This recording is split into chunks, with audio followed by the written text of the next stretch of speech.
บอกนั่นมันนี่กระบอกไป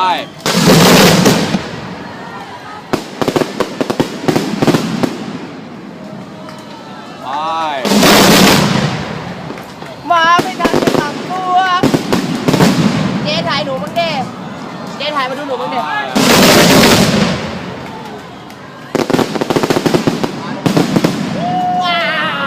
สุดท้ายยังครับ